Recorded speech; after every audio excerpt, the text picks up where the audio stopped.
car je suis pris de vertige, quoique encore plein de vie.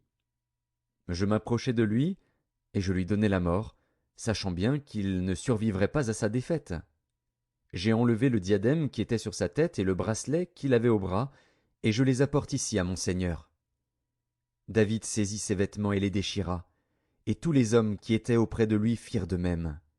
Ils furent dans le deuil, pleurèrent et jeûnèrent jusqu'au soir, à cause de Saül, de Jonathan, son fils, du peuple de l'Éternel, et de la maison d'Israël, parce qu'ils étaient tombés par l'épée. David dit au jeune homme qui lui avait apporté ces nouvelles, « D'où es-tu » Et il répondit, « Je suis le fils d'un étranger, d'un Amalécite. » David lui dit, « Comment n'as-tu pas craint de porter la main sur loin de l'Éternel et de lui donner la mort » Et David appela l'un de ses gens, et dit, « Approche, et tue-le. » Cet homme frappa l'Amalécite, qui mourut.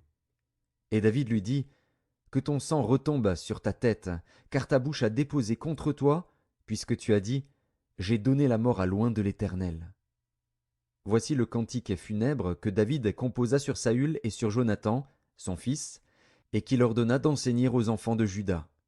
C'est le cantique de l'arc. Il est écrit dans le livre du juste. L'élite d'Israël a succombé sur tes collines. Comment des héros sont-ils tombés? Ne l'annoncez point dans Gath, n'en publiez point la nouvelle dans les rues d'Ascalon, de peur que les filles des Philistins ne se réjouissent, de peur que les filles des incirconcis ne triomphent. Montagne de Gilboa, qu'il n'y ait sur vous ni rosée ni pluie, ni champs qui donnent des prémices pour les offrandes. Car là ont été jetés les boucliers des héros, le bouclier de Saül. L'huile a cessé de les oindre.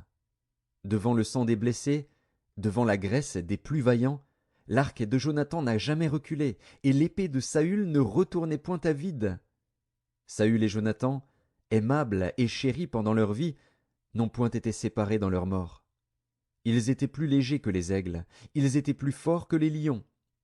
Filles d'Israël, pleurez sur Saül, qui vous revêtait magnifiquement de cramoisis, qui mettait des ornements d'or sur vos habits.